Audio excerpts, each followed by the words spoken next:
Om.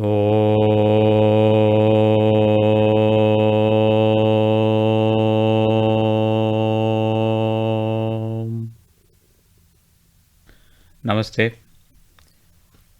We have been enjoying some interesting insights about Rama for the last few weeks. And today, being Ramanavami in India, we are going to conclude this mini talk series on Rama.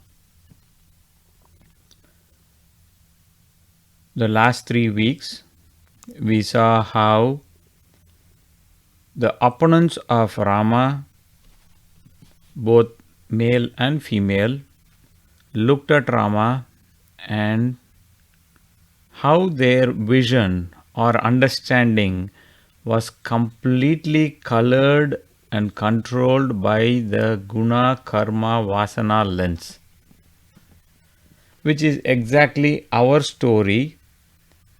And we took a lot of lessons that unless we fix that lens, our understanding of Rama is not going to improve. We also looked last week that how we can do Rama Kankarya though we are not living along with Rama by taking our vasanas, our karma, and focusing it towards Rama. Today, we are going to do a 180-degree reverse gaze. How Rama is looking at everyone. How Rama is looking at this world. To understand that, we are going to take the help of the different characters in Mahabharata who opposed Rama, and by understanding how Rama looked at them, we are going to get this understanding how Rama is looking at this world. So we will walk through some characters starting with Kaikeyi, ending with Ravana, and we will also see how Rama's vision about these people is going to affect us. What are the practical implications? That is what we are concerned about. So to start with, we need to understand there are certain practical implications and applications of the entire exercise we are doing with Itihasa Puranas. If we fail to do that, then the entire exercise becomes reduced to merely telling entertaining stories. So if we just look at stories and not take the practical aspects and apply in our lives, then it doesn't make any help. If we look at only the practical application part and not look at the stories, then we don't understand the connection. And we cannot communicate this to others also, because a lot of this wisdom can be easily transmitted through stories. So we need both the story and the application, and most importantly, we need to take it and apply it in our lives. That's the larger picture. Let's get started with Kaikeyi. Kaikeyi, as we all know, the mother of Bharata, she treated Rama when he grew up with a lot of love. She did not have any differentiation between Rama and Bharata, except that she probably loved Rama even more, till she had the negative association with Mantara, her buddhi became corrupt. She became blinded by desire to see her son as the king. So it is imperative that we understand that our buddhi is also subject to these kind of tricks. And that is why satsanga is very important. The satsanga is very critical and we ought to focus on that. Atmaji, if you could put that link of that article up, it will be easy for people if they are interested in reading. If you could do that, I would be thankful. So the real focus, she takes charge of that Balakanda. She is, the Ayodhya Kanda. And she takes the focus and she starts leading the idea. In every Kanda of Ramayana, there is an interesting concept we may see. There is one personality other than Rama that takes charge and that starts focusing on how the direction of the story should go. In Balakanda, it was Vishwamitra. In Ayodhya Kanda, it is Kaikeyi. In Aranya Kanda, it is Shurpanaka. She directs the entire story. In Kishkinda Kanda, we have Sugriva. In Sundara Kanda, we have Hanuman. In Yuddha Kanda, we have Vibhishna. So, we have these characters that mold and change the direction of the story. Now, with that backdrop, let's come back to Kaikeyi, because our focus for today is how is Rama seeing this world? That's the focus we are going to strive to have. Although there may be other aspects of the story that can easily lead us astray. So Rama was very, very cautious that nobody should talk bad of Kaikeyi, though he had left Ayodhya. Many times Lakshmana would come and scold her, and Rama would immediately fix him before he could complete the sentence. So this idea of Rama respecting Kaikeyi is known not only to Lakshmana but to everyone. So when Rama had gone to the forest, Bharata and Shatrugna were not even there. They were gone to their uncle Indrajit's house. And the interesting thing is, when Rama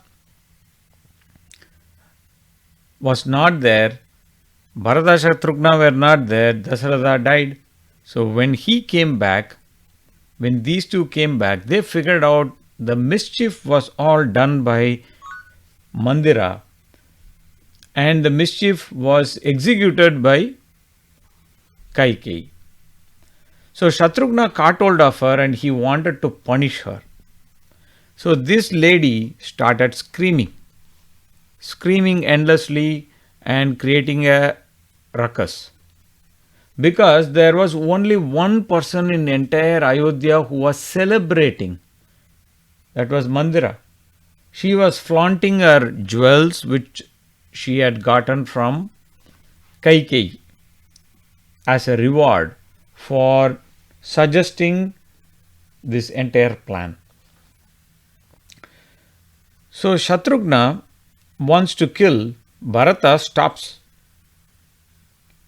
He says, don't you know women are not fit to be killed? That logic still is like, okay, don't you understand, if somebody had to be killed, it ought to be my mother, and how much I would love to eliminate these two. Don't you understand? But I want to warn you, he tells Shatrugna, that Tvamchamam chaiva dharmatma na abhibhashyate dhruvam. If you do, even if you put your finger on either of these two, Rama will stop talking to both of us. Are you ready for that consequence? So note that Rama going to forest is not that much big of a problem, but if Rama stops talking to them, they can't handle it. So Bharata Shatrughna said, okay, we will not go with that plan. Then they go after a month or so searching for Rama at Chitrakuta. The entire Ayodhya goes there. So Rama doesn't know what happened to Dasharatha, or he believes that Bharata is the king.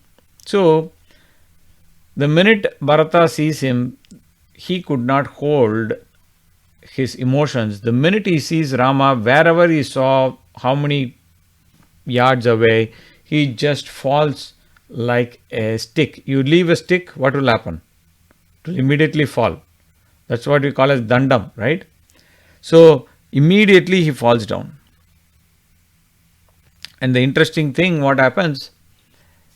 Rama picks him up, puts him in his lap, and he asks him all these questions about, is everybody nice? Are you ruling the government properly? And all those things. But most important question he asks, Sukini kaschita arya cha devi nandati kaikeyi. He says, is Kaikeyi enjoying the fruits of her? Is she happy? Because she wanted a kingdom, and is she happy? And he inquires in the same spirit as he asks about his mother and his about Sumitra. So Rama doesn't see any difference. And the last thing we need to see is, we will now jump straight to the Yuddhakanda, Sita's Agni Pravesha. Sita Agni Pravesha brings Brahmadi Devas along. Brahma is too busy trying to do stotra for Rama.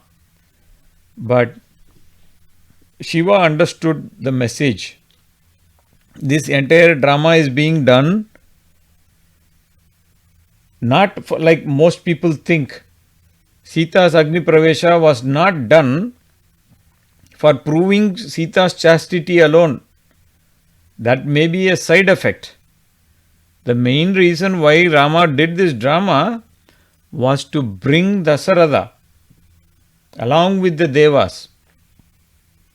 So Dasharatha has not seen his son. He was in Swarga.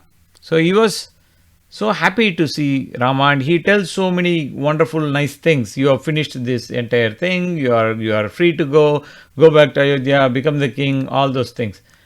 But Rama, very first word he asks Dasharatha, Kuru prasadam dharmagnya kekaya bharadascha cha.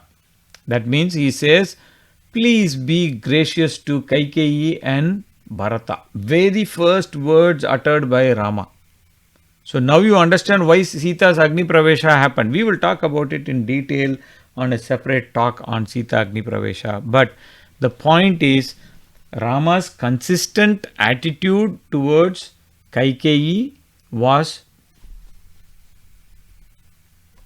always to be nice to her. Now, what does that mean to us? What has all these stories got to do with you and me? You and I are not sitting in Ramayana time. First thing is, we have to understand, we have to be rooted in Dharma no matter what is happening all around us.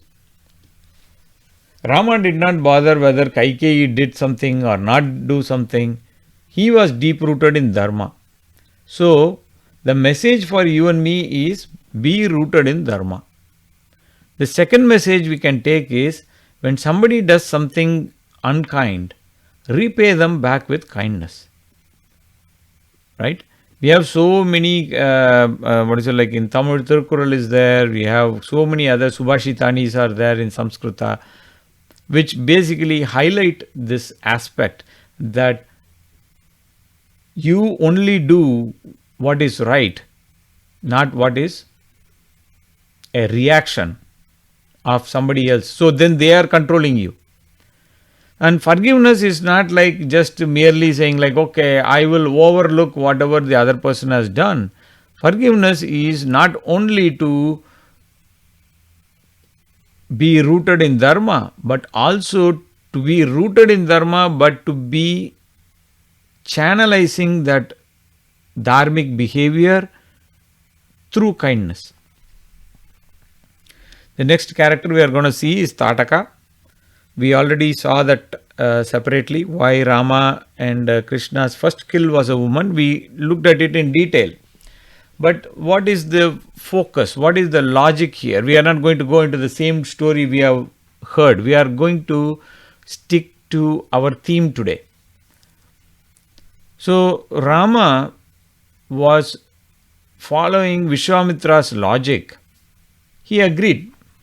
But Rama's acceptance of that logic was not based on Vishwamitra's logic alone.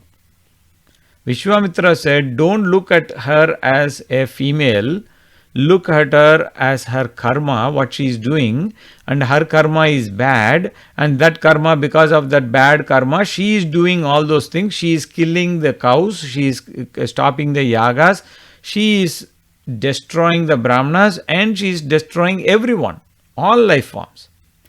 So, your focus has to be to protect. As a Kshatriya, do that. But Rama is not, Rama's acceptance of that logic is not because of all this profound, deep logic. That is the interesting part. Rama accepts the understanding that we should look at other people based on their karma, not based on their situation in life or their birth or something like that. But here is where we understand an interesting aspect. So, if somebody is a good person, and that good person may be a guna, but how do you see that guna? That guna has to be expressed in a karma. Only when you see that karma, you can judge the person. Can I look into your heart and say like, oh, this person is a good person today, but yesterday he was a bad person, but he has changed. How do I know that? Only by looking at your karma. But here is where we have a problem. If I tell you somebody came and cut off somebody's leg, can you tell anything about it? No.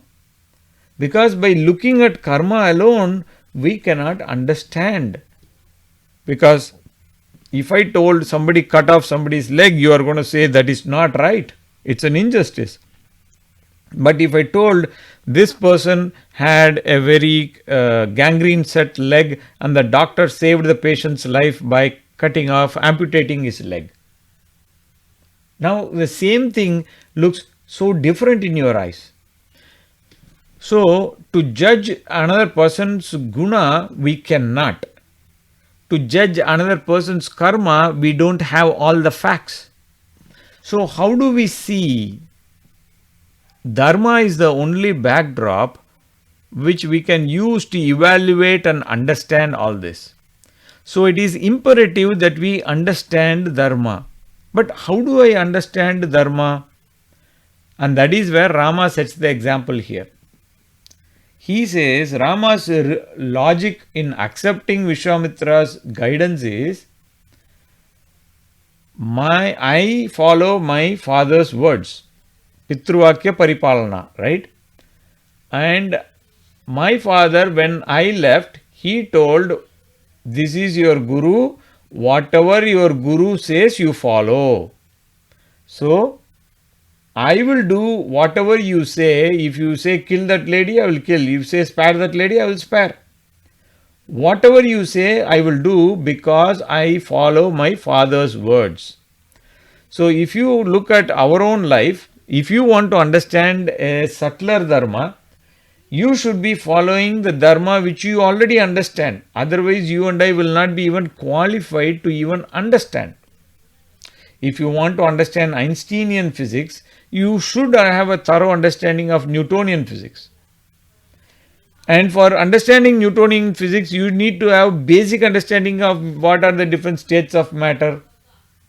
So it is imperative that we understand the lower level Dharma which is grosser, which is closer to our understanding, and only by following that and practicing it, we are going to apply that. So it is important to understand that. So let us focus on understanding and following the Dharma which we already know and apply and practice, and only by doing that our understanding of Dharma will go to the next level. So the next character we are going to look at is Viradha. Viradha is an interesting character we all know. We studied Viradha a few weeks ago. He was a cursed Gandharva who carries Sita, and he wants to make her his wife. But Rama and Lakshmana challenge and they kill him. And in the process of fighting with him, he could not be killed by weapons. That was his boon. So Rama decides to bury him. And while Lakshmana is digging a hole to put him in, he is being kept in control by Rama. And then Viradha says, "Hey, I didn't realize you were Rama. Thanks for setting me free. And that's the only way I will be free." And he gives direction to go to Sharabanga's ashrama. And that's how the Aranyakanda begins. Now the interesting thing is, what is it in for us? See, again the serious question we need to ask is, any story, any incident, any character, what is in it for us is the question. Now Viradha has his tamasic side, his asuric side, but Viradha's tamasic side has to have a transformation if he has to help Rama. So one important thing is, how do you have that transformation? I have a lot of tamas, and the only way I can overcome tamas is by associating with Dharma, only by satsanga, and that is what is going to transform us. So the very contact and association with Dharma and Sattaguna is going to be uplifting and elevating for all of us. And unless that there is a change in that guna, we are not going to be of any use to Dharma. We will see that more clearly in the next character we are going to look at, Kabanda. After Sita was kidnapped and Rama and Lakshmana were searching for Sita in the jungle, and when they were looking around, they saw they were caught by this character, Kabanda, who wanted to use them as a food source. But Rama and Lakshmana overpower him, chop his arms, and when he realizes his mistake, he tells, "Please light a big fire and put me in that fire, and that's the only way I can help you." Look how counterintuitive this logic is. Sometimes things may not be what they seem in our life. So the counterintuitive suggestion given by Kabanda, Rama still followed because he had no other choice. He said, "I will help you with Sita's search if you burn me completely." Now when Rama did that, a divine being came out of that fire, and that divine being gave two suggestions. First suggestion was, "Rama, you have to go straight to Sugriva. This Sugriva is in hiding, and this Sugriva is afraid of his brother who has fallen off of Dharma." So Rama doesn't know about Sugriva or Wali, but this divine being informs that Wali is already off track. First point we have to keep in mind. Second thing is, he suggests Rama to go straight to Sugriva and do a saptapati, just like in our marriages, we walk around the fire, right? And take an oath.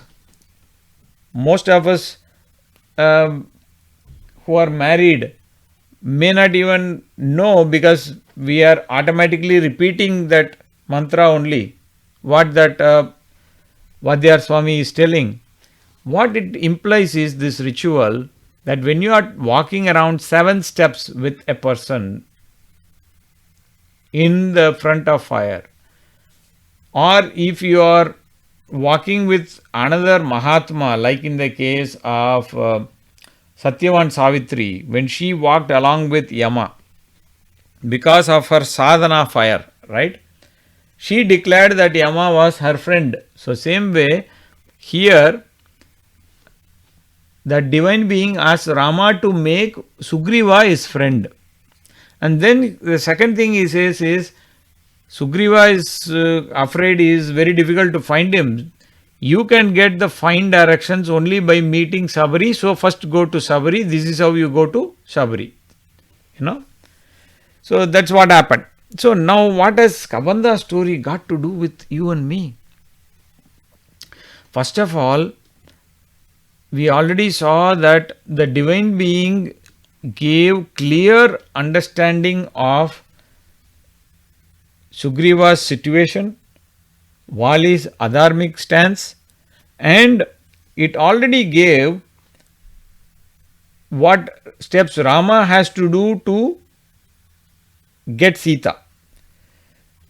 When there are elders, when we say elder, it's not by age, but in terms of dharma, but in terms of spiritual understanding, and in terms of Atma Jnana and Sakshatkara.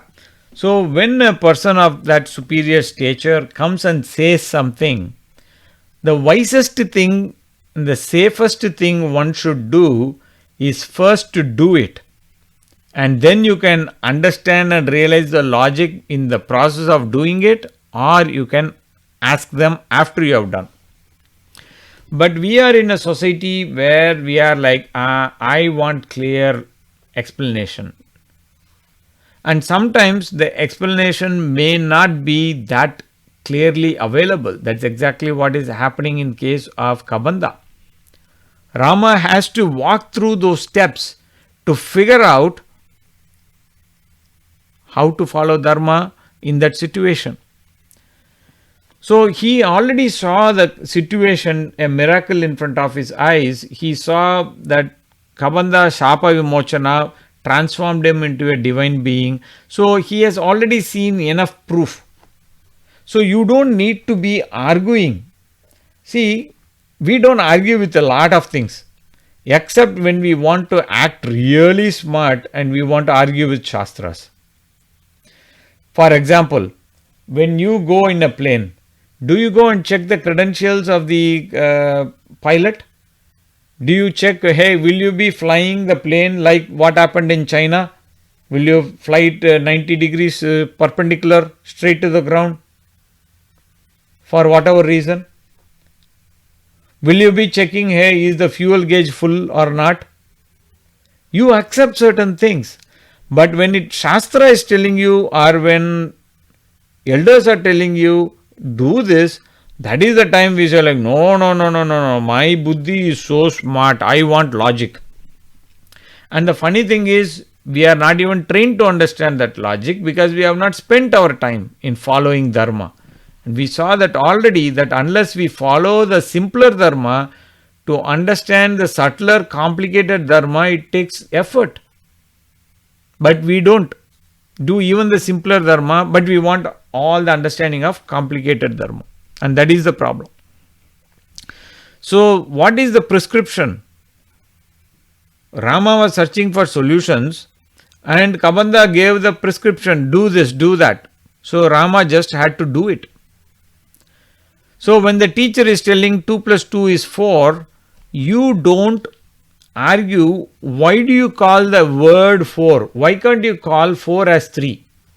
Do you ask this kind of silly logic? No. But when Shastra tells us to do something, we immediately ask these kind of questions. And we certify ourselves, I am a rationalist. That is the hypocrisy we are applying on ourselves. Now let us look at the next character, Wali. Now Wali is another interesting personality. We already saw that. We are not going to go into Wali's story in detail. We will look at Wali, Vada and the subtlety around that.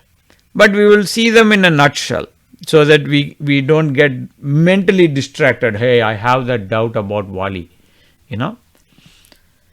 So Rama already had a neutral source, Kabanda. So Rama doesn't have to validate what Kabanda said. Right? For example, if the Prime Minister or the Minister makes a statement in the Parliament, it is officially considered as official. You don't have to, of course, we live in a country and time where even if that is true, we want proof. Everything we want proof. Even if army says, hey, we did this, we still want proof. We are living in a funny time. So it's kind of hard for us to grasp this logic. But Rama is not like that. Rama's understanding of Dharma is much subtler. So he says nothing when he is going in search of Sugriva. He goes straight like his Ramabana, straight. First thing he asks Hanuman is, where is Sugriva? Hanuman is wondering, why are these two guys coming in the middle of the forest, deserted, and why are they even coming and searching for Sugriva? They don't know. So first thing he sees Sugriva, he hugs him and he says, first let's create a fire, walk around it. We will have a pact of friendship and brotherhood. Rama declares that Sugriva is his friend and his brother. Now, the interesting thing is, we all gather through the story that Wali was guilty of one main thing. He didn't give Saranagati to his brother. When he said, hey, I thought you were dead. I was trying to protect the citizens from that Asura Dundubi. And in my confusion, I just locked it. So here is the kingdom. But he didn't accept that. Then he also took Sugriva's wife and made her a concubine. And then he also, he should have treated her like his daughter, but he didn't. And then what he did, these two deserve a death sentence, right? Like trying to reduce your own daughter status person to a bedmate, and also not being forgiving of the brother, but at the same time wanting to kill him. But here is the kicker. See, the most important thing we don't overlook is Wali knew that Sita was kidnapped in his kingdom. He tells that in his deathbed. And he tells, if all you wanted was Ravana, I could have done that. But you don't need to go with this lowly Sugriva by killing me. So we saw that even how Wali wanted to do that Rama Kainkarya last week. Now the interesting thing here is, that is what triggered the method of punishment. That is why this last action was supporting, aiding and abetting a crime. So his punishment also came indirect. Now the interesting thing is, we have to see one equation. Vali, Sugriva are brothers, but they are estranged because of the unforgiving nature of Wali, and also the fact that he doesn't want to. His mind is now confused because he is lusting after his brother's wife. So, what happened? Wali also had a pact of friendship with Ravana. When Ravana challenged Wali and got thoroughly beaten, he declared truce and he said, "You and I should be friends."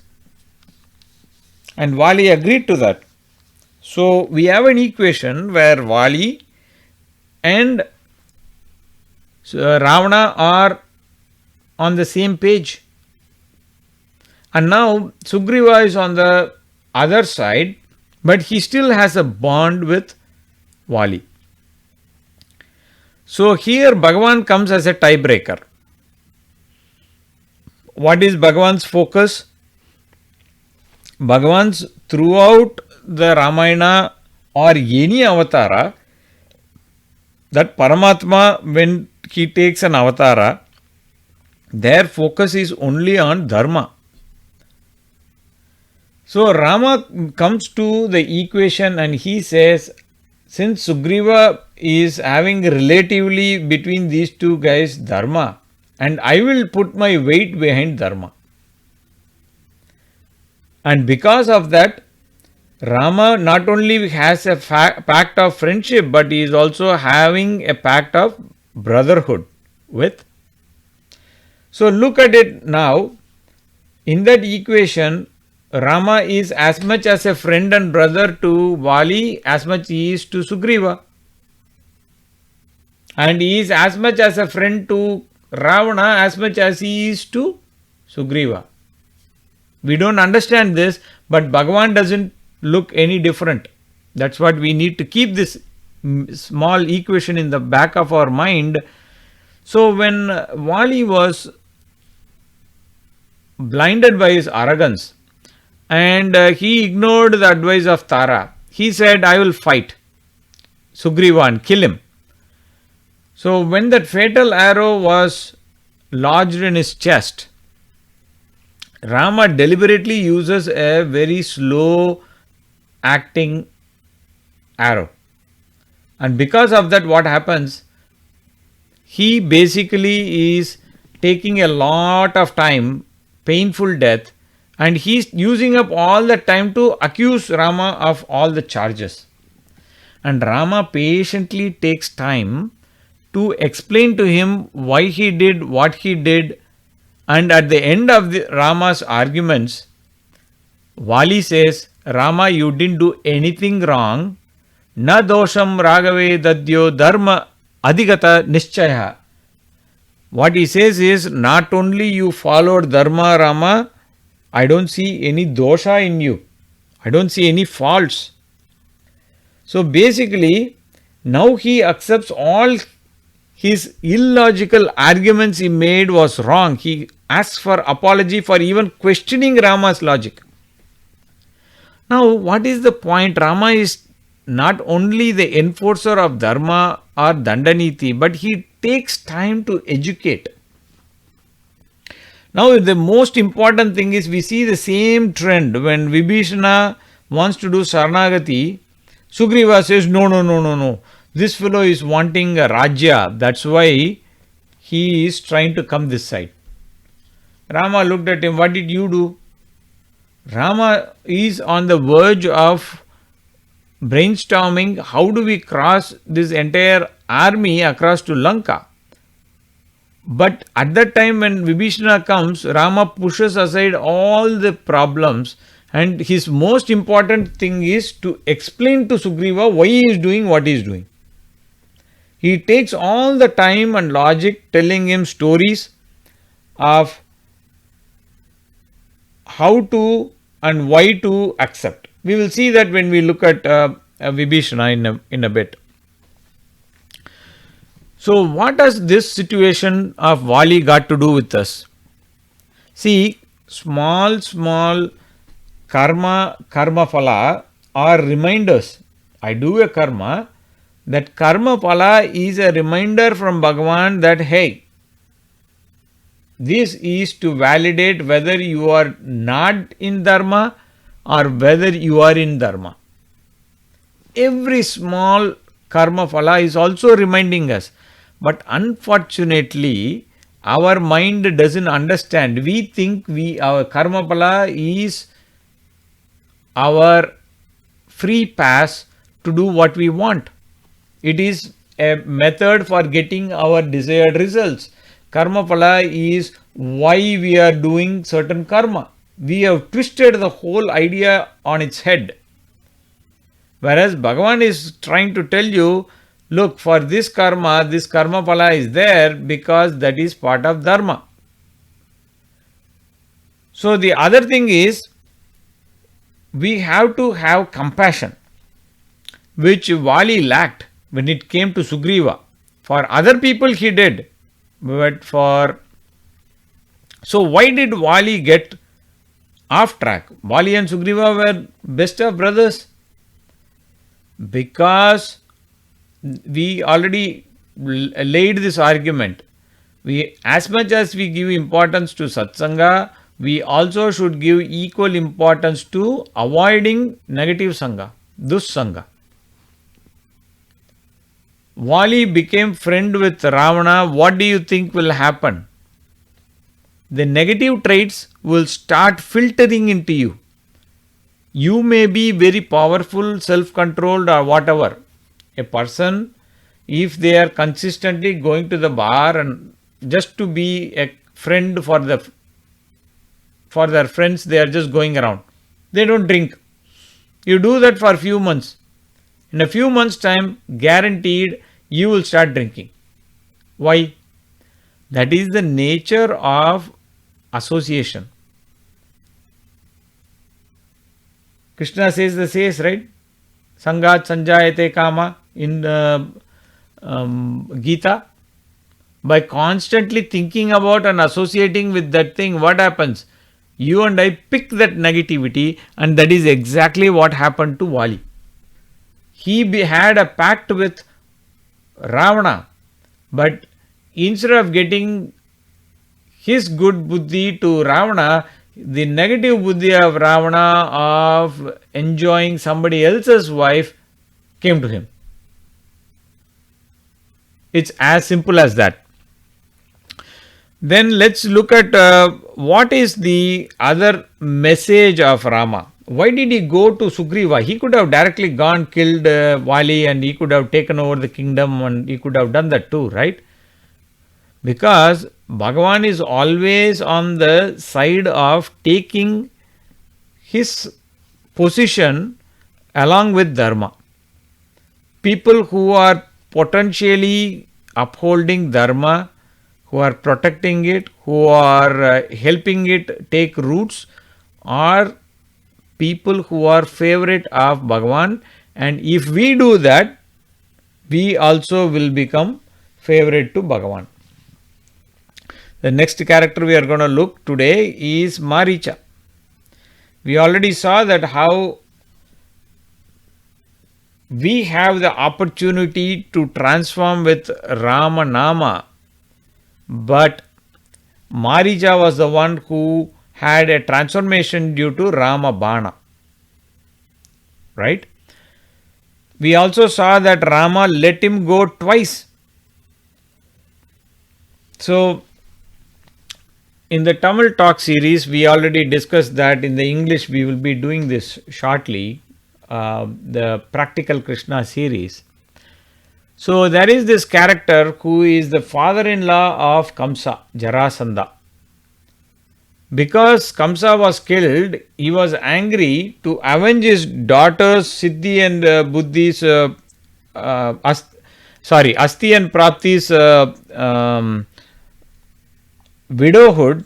He basically attacks Mathura 17 times, and each time he brings 23 Akshavnis. And just for reference, The combined army on both sides of Kaurava and Pandava was only 18 Akshaunis. Just to keep that in the backdrop. So look at how powerful Jarasandha was in raising armies. So here is what the message for you and me. We are living in a society where there is nobody 100% dharmic, nobody 100% adharmic. So for the cause of Dharma, we must use all available resources judiciously. So it is Dharma that is more important. Don't be fighting like, hey, I am a Saivite, I am a Vaishnavite, I am yoga, I am this, I am that. We are all Sanatanis in our own right. So unify under a bigger banner and focus on what we need to do. Oppose adharmic forces together. So the long-term vision is very important. So Rama used the example of using the opponent for his cause. This is in Treta Yuga. Towards the end of Dwapara, almost Kali started, we see Krishna doing the same thing with Jarasandha. So the lesson for Kali Yuga is more of the same. So don't be pushing people away. Stay focused on unifying all forces by having a big umbrella of Sanatana Dharma. Very important. Now we are going to switch into the Lanka side of things. We are going to see a few interesting characters. Starting with Vibhishna. We already saw that how Rama's main dharma was to give Saranagati to anyone who comes. He did that to even Kakasura, who was pecking at Sita's breast. So we see Bhagavan is always ready to give that Saranagati as long as we are ready to apply for it. The interesting aspect here, when we look at Vibhishna, we think Hanuman is the first one who is pleading for his cause and case. That is not true. The very first contact of Shurpanaka, she asks, who are you? So Rama says, I am son of Dasharatha, this is my brother, this is my wife. And he asks, who are you? She says, I am Shurpanaka. And I have very powerful brothers. Ravana, Kumbhakarna. I also have powerful brothers, Khara and Dushna. But I also have one more brother. This fellow's name is Vibhishna. He is unlike all of us. All the time talking dharma, dharma, dharma, useless fellow. But you can conveniently ignore him. You can marry me. Look at her letter of introduction. This fellow is always talking about dharma. He always is preaching dharma to us. So Rama knew about Vibhishana even ahead of Hanuman's report. So Rama is taking all the time to explain Sugriva through stories of monkey, pigeon and things like that to convince Sugriva why Vibhishana should be given Saranagati. On top of that, he says, even if it is Ravana, I will give Saranagati. But at the same time, he knows that Ravana will not change. So he coronates Vibhishana as the next Lankan king. See, Vibhishana is very special. That way he gets two coronations from Rama. One on this side of Lanka, the other in Lanka. So what does this got to do with us? It again highlights the importance of forgiveness. We saw a few weeks ago, or rather a few months ago, all these old talks are all available.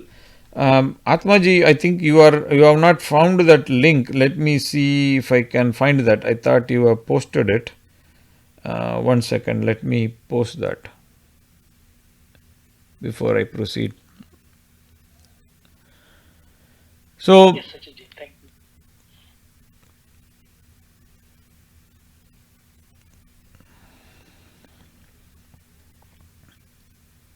okay, so there is an article that was published last week. You can look at this article, which basically gives you the talk, which you can probably look with some. It's a blog which will give you some more resources. The other interesting thing we see is that in Vibhishna Saranagati, we already saw that how unified stance is very important. But also important is having the right understanding of Dharma. If we don't have the right understanding of Dharma, what will happen is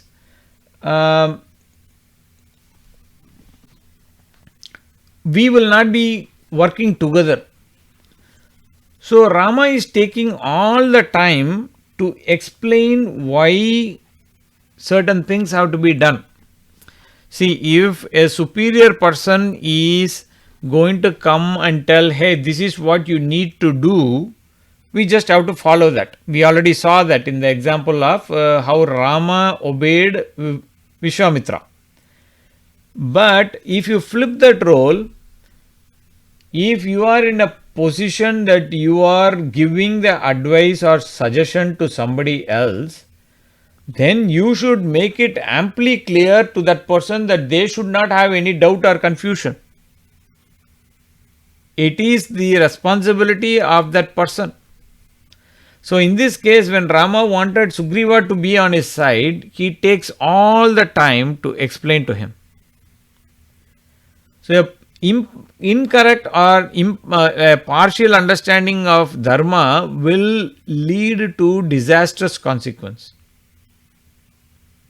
See, our wrong understanding that, hey, what is happening in this society, Sanatana Dharma, all these people are doing these things. What we are doing? We are doing nothing. We learn all these things, we don't act. So, the reason why we don't act is we don't understand the consequences of our action or inaction or our apathy. The next character we are going to see are two people, Shuka and Charana. Shuka is a spy. He is the head of spies. So the Vanara Sena is assembled on the entrance in Lanka. Anytime, next day morning they are going to come. So he sends Shuka and he starts trying to mingle with the crowd and he tries to figure out who are these people. And he comes and gives he gets caught. He is sent to Rama and then Rama says, no, this person you have to send him back. So they sent him back. So the interesting thing, he goes back and tells, hey, this fellow Rama is also, even his fighting is dharmic. So Ravana thought this fellow is probably beaten very badly. So he needs some support. So he calls Sarana and he sends. Now these two people were now exposed by Vibhishna and they again bring him to Rama and then Rama says, hey, I will give you complete immunity. Don't worry. You guys are not people with weapons. Go look at our army battalion, look out any questions you have, ask us, we will tell you. Vibhishna, you are in charge of this. When the spies saw that how Rama is so fair, so dharmic, even in a dire situation, they started making slogans like Jayeti Pratinandyanam Raghavam Dharma Vatsalyam. What it means is they started sloganeering, may there be victory to Rama. Imagine these are enemy guys. But what are they doing? Sloganeering, may there be victory to Rama. So what is that got to do with us? See, whenever you have a contact, especially a continuous contact with Dharma, there will be a transformation. We already saw that in Maricha. We already saw that in other cases where there is a transformation. So, the important thing is, it has to be lasting. The minute Maricha went back to Lanka and came under the grasp of Ravana, he reversed all the changes to a large extent. Same thing happened to Shuka and Sarana when they go back and report to Ravana, hey, you know what?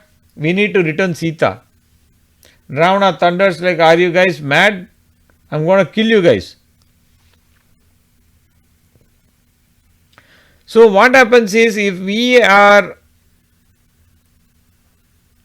continuously having a contact with Dharma through Shastras or through Satsanga, through associating with really evolved people, that intensity of our sadhana and that association will transform us inside out. We are going to see 3 more characters and we will call it, finish our talk. First one is Indrajit. If you were to do an analysis of who is the most powerful person, even stronger than Ravana on Ravana's side, was Indrajit. He was able to fight a Maya Yuddha. He would create a kind of like an illusion, and through the illusion he would fight. Remember, he was the one who bound Rama and Lakshmana twice. He launched a psychological warfare by killing Maya Sita in front of Hanuman and spreading the rumor, so that he can go and do a yajna which will make him invincible. But Vibhishna came and told the story that this is Maya Sita, nothing is real. And what we need to do is go and get rid of this guy. So Lakshmana says, I will go and do that. Imagine you are in the battlefield. Rama and Lakshmana were beaten by Indrajit twice. Hanuman had to do Sanjeevani Express trip 2 times to go and bring and raise all these people. Garuda came and saved them first time. All these things happened, right? Now actually the second time Sanjeevani Express he goes, that is after this particular instance when Ravana is wounding Lakshmana. But nonetheless, the first attempt for Sanjeevani Express has already happened. So the interesting thing is, why did Rama say, Lakshmana, you go? See, in the fight between Dharma and Adharma, Dharma focuses on being rooted in Dharma. But Adharma is very, very cautious. It knows its strengths. Adharma always focuses on numbers, strengths, count. You see the desert cults, they are always focused on numbers. They are not focused on how many people evolved, how many people got moksha, or how many people are even sane. Doesn't matter. It is all about number. How can I infect and convert more people? So Adharma is always focused on the number count. So how do we do that? So the first and foremost thing is, we have to learn from the lessons of ourselves or others. Be alert. But again, we have to ask the question, why is Lakshmana going? In the fight between Dharma and Adharma, we have to understand that there is a very important element of persistence. Consistently applying ourselves to the task. and the adharmic forces will be changing their shape and form. They'll be doing all sorts of tricks, but we have to be persistent. So here, if you look at Lakshmana, all you need to do is, if Dharma Yuddha battle was being fought by Lakshmana, the most important thing is you have to know that Rama is completely backing you. That Bhagavan is completely backing you. Now, does that mean that Rama and Lakshmana were not backing each other earlier? That's not the case. Because when Tamoguna comes and completely confounds you, it can even make us stumble. So when we understand that this is a dharmic yuddha and we are focused only on the fight, the big fight, so Bhagavan's presence should be continuously felt, that Bhagavan is authorizing us. It is one thing to know that Bhagavan is on my side, the another thing to know that Bhagavan is completely putting all his bets on us. So there is a Dharma Yuddha happening in the society today. Can Bhagavan put the bets on us to do what is dharmic? Let's ask that question. The second last character we are going to look for today for understanding how Rama is looking at this world. So far we have looked at all the characters, and what we see, one common denominator, Bhagavan is looking at this loka, at all the opponents, only through Dharma. So Kumbhakarna goes to sleep, his famous deep sleep. So Kumbhakarna is what? Deep tamas. What is our Ravana? He is rajas, and Vibhishna would represent sattva. So when he was woken up, when he lost a lot of his people, so he wanted to shore up his strength. He wakes up Kumbhakarna. So Kumbhakarna, Rama has no idea about tamas. Will sunlight ever know what is darkness? Let's say that you go in front of the sun and the sun comes and say, you tell the sun, hey, you know what, thank you for helping us chase all the darkness and the night. Sun will be confused. What do you mean by that? I am all the time shining. I don't understand this tamas, this darkness, what you are talking about. So Rama did not have an idea about this guy because he was a big giant. He was visible many, many miles away the minute he woke up from the cave. And this Tamoguna, Rama understands the details and he engages him and he kills him. So what has that got to do with us again?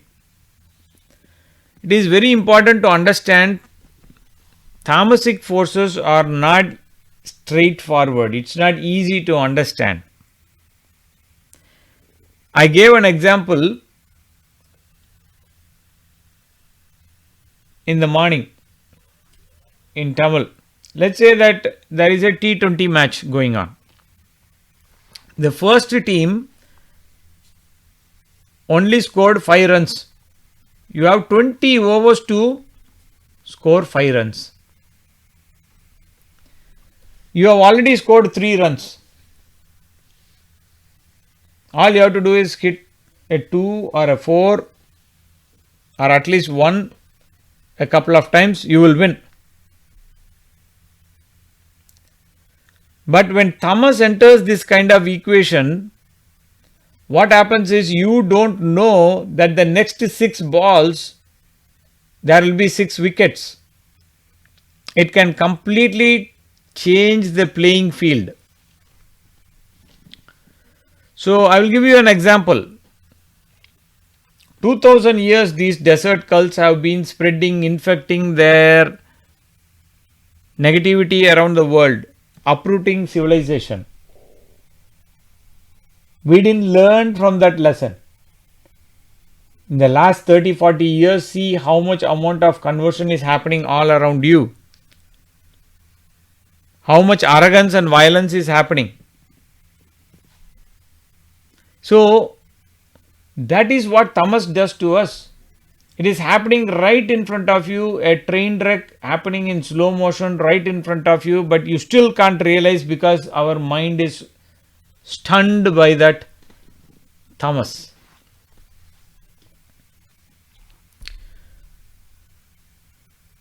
The last character we are going to look at is Ravana. Rama is giving a lot of opportunities for Ravana. Hanuman burns Lanka, that is one opportunity. Vibhishna advises him. So many other people advise him. Kumbhakarna, Malyavan, so many, Mandodari. But he doesn't even get it. Shuka and Sarana tell, this army you are facing is not just like normal Vanara Sena. If you are thinking these are some people jumping up and down like monkeys, these are not. You have to understand this Shuka and Sarana report was so cathartic, very factual. But even in the very first encounter, when Ravana is completely beaten, thoroughly exhausted, wounded, weaponless, Rama says, okay, you go today and come back when you are replenished, refreshed. So, Ravana is blinded by this lust and ahamkara, and he keeps sending all his army one by one, and everybody is going to Yamaloka. Now he has lost his son, all his sons, he's lost Kumbhakarna also. The very last battle, he puts his entire weight across. He puts his heart and he is fighting Rama with all his heart. That is an interesting thing that happens here. One of the arrow knocks him unconscious, so the charioteer of Ravana takes him to the side. And this charioteer is being challenged by Ravana. He says like, how dare you bring me this side?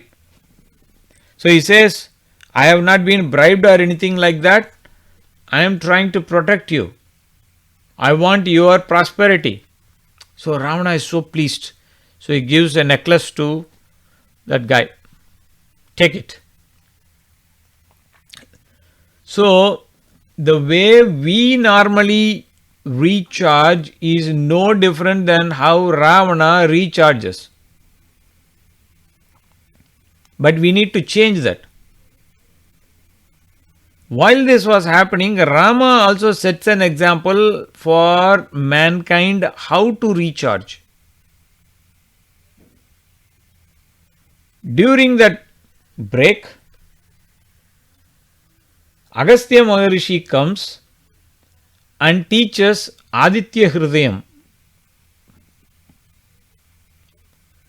So, immediately one child asked me, Rama is Bhagavan, Aditya is Bhagavan, why is one Bhagavan praying to another Bhagavan? Here we have to look Rama as an example of ideal human being. So whenever we are in loggerheads with adharma, the battle is going to be a tiresome one, gruesome one. And unless we have a continuous source of replenishing, recharging our Atma, we are not going to have the energy to continue this battle. So Rama sets us the example of trying to stay connected with our Antaratma, with Paramatma. That Atmic connection is a must. Otherwise, we will what are we doing? Our motivation is based on karma. Hey, if I do this, I will get that. If I study well, I will get a nice mark. If I get nice mark, I will get one nice job. If I get nice job, I will get one nice girl to marry or boy to marry. And if I get a nice girl and boy, I will be all set. That's all our mind can understand. I can enjoy life.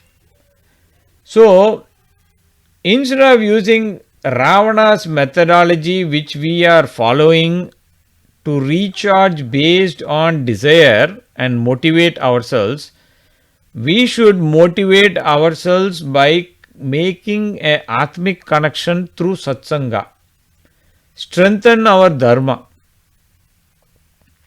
Now what happened? War was over. Vibhishna was having a mix of emotions. He was having remorse that, look, I told so many good things about Dharma to this idiot, but he didn't follow. And at the same time, he is also upset that his brother died. And he is not a normal guy, he is a great guy. He was. So he says, I am not gonna do these funeral rites. So Rama says, look, Ravana fought like a warrior. He also has done so many good things. He has done some sadhana, he has done some tapasya, he has done so many good things. Though they may be limited, he has done all those things. So you have to respect that. All this didn't have an impact on Vibhishna. So Rama saw that and he said, look Vibhishna, you have to understand that this is only a dead body. The jiva which was cloaked in ahamkara and all the bad karmas, what you call of Ravanas, is gone. So why are you just getting upset with a dead body which is not the real doer? And he says, look, if you are my brother and a friend, the same thing extends to Ravana also. So if you are not going to do the funeral rites, I will do it. So Vibhishna said, okay, I understand, I will do it. What is the message here? Entire 18 chapters of Bhagavad Gita, what do we understand? One of the simple things we understand is we are not this body. This Dehatma Buddhi, Dehatma Abhimana we all have, thinking that I as the body, needs to be overcome. So what Gita Krishna was saying for 18 chapters, Rama told in one simple message. Don't have Dehatma Abhimana. Very simple, right? Now let's conclude our analysis of all these characters with how Rama is looking at this world, at this loka. So we have 2 points of view. We have the worldly view, which we see the world of plurality, the world of sense objects, the world of prapancha, what we call as vyavaharika. And then we have something that is superior to that encompasses everything, that Paramatma or Parabrahman, that way or that thought process, that elevated way of looking at is called Paramarthika. Now, the human being has these two choices. On one end of the spectrum we have Vyavaharika, on another end of the spectrum we have Paramarthika. Now depending on how we slide up and down this spectrum, our understanding of the world will change, our understanding of Paramarthika will change. If I slide this scale continuously towards Paramarthika, then that is moksha for me. I have done. Now this is all what we are aspiring. We are all in that journey only. Right? So, for Bhagavan it is the opposite. He is only in Paramarthika. But what is he in this world, in this loka? He is in this loka as Dharma. So, if I have a coin and I toss it, you call heads and you get it as heads correctly. What will be on the other side? Tail. Now, next time I spin that coin, you call it again, you say tails, and you look at the what I got is tails. So, what is on the other side? Heads. Correct? So, if you look at these two status, on one end of what we see is moksha, the other end is dharma. Moksha we already understood is Paramarthika level. So what is the other end of it? Dharma. That is also Bhagavan only. So whenever you and me see the world, anything that is connected with Dharma, anything that is happening following a rule, regulation, you plant a seed, you get a tree and it is mango tree and you get enjoy mangoes. That is following some Dharma, right? That is also Bhagavan's expression only. So anything what you see that is adhering to Dharma is Bhagavan's expression. Then you can ask like, oh, I am doing a lot of things that are not sticking to Dharma. There only we have to ask the question to ourselves. Which side we want to be?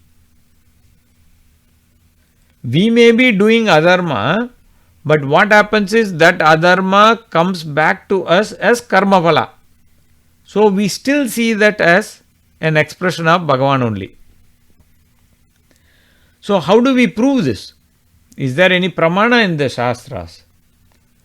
So Maricha tells Rama who he is to Ravana. Ravana wants to first tell, hey, you know what, this useless guy, he ran away from the kingdom, his father chased him, and that's why he ran away with his wife and another useless brother. This was the idea he was wanting to tell Maricha.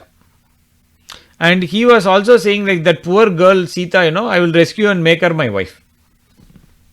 This was the plan. Maricha told, are you a fool? Do you know who Rama is? He gives one of the best pictures of Rama, Ramo Vigrahavan Dharma. You take all of Dharma in this prapancha and you make a form that will look just like Rama, because that is Rama. In Mahabharata there is one sloka, it says, Krishnam Dharmam Sanatanam. What does that mean? The Sanatana Dharma is nothing other than Krishna himself. So we have already proved through all the expressions of Rama why Rama was only looking through Dharma, because that is him. Why Rama cannot do adharma or do something other than Dharma? Because that is him, that is his svabhava, that is his nature, that is his expression. You want the sun to emit darkness? It will not. So we have to understand from this perspective, what do we translate? See, our life we are trying to align with Dharma. Why do we have to align with Dharma? Because Bhagavan Krishna in Gita he says, Paritranaya sadhunam vinashaya cha dushkritam dharma sansthapanarthaya sambhavami yuge yuge. Why is he coming again and again? Dharma sansthapanarthaya.